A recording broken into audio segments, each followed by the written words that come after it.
अस्सलाम वालेकुम। 30 साल की उम्र में यूट्रस यानी बच्चेदानी को निकाल देना।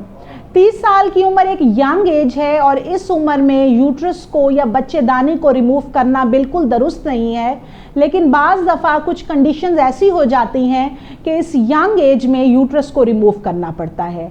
इसमें सबसे बड़ी वजह इर्रेगुलर मेंसेस हैं।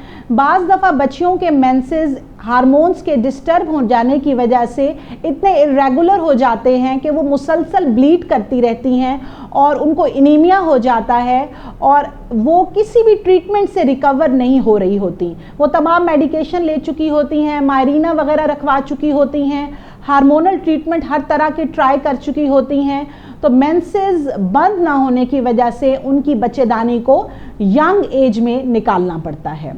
दूसरी अहम वजह फाइब्रॉइड यानी खून की रसौली है। बाज़ दफ़ा फाइब्रॉइड बहुत ज़्यादा होते हैं और उनका साइज़ इतना ज़्यादा होता है जो उन्होंने बच्चेदानी को मुकम्मल तौर पर कवर किया होता है और उनकी जगह ऐसी होती है जो बार बार जो है वो ब्लीड करती हैं और पेशेंट बहुत एनेमिक हो जाती है, उसमें खून की कमी हो जाती है।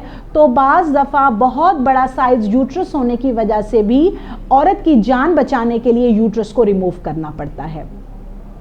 तीसरी जो अहम कंडीशन है वो कैंसर्स हैं। बाज़ दफ़ा जो है वो यूट्राइन कैंसर्स की वजह से औरत की जान बचाने के लिए यूट्रस को रिमूव करना बहुत ज़्यादा ज़रूरी होता है और उसके बाद फिर कीमो और रेडियोथेरेपी के डिफरेंट सेशंस होते हैं।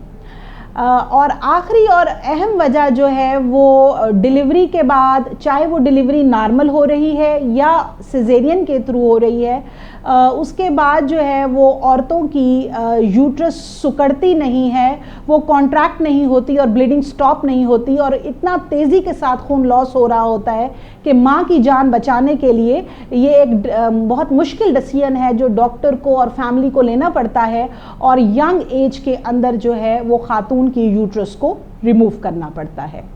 Thank you so much.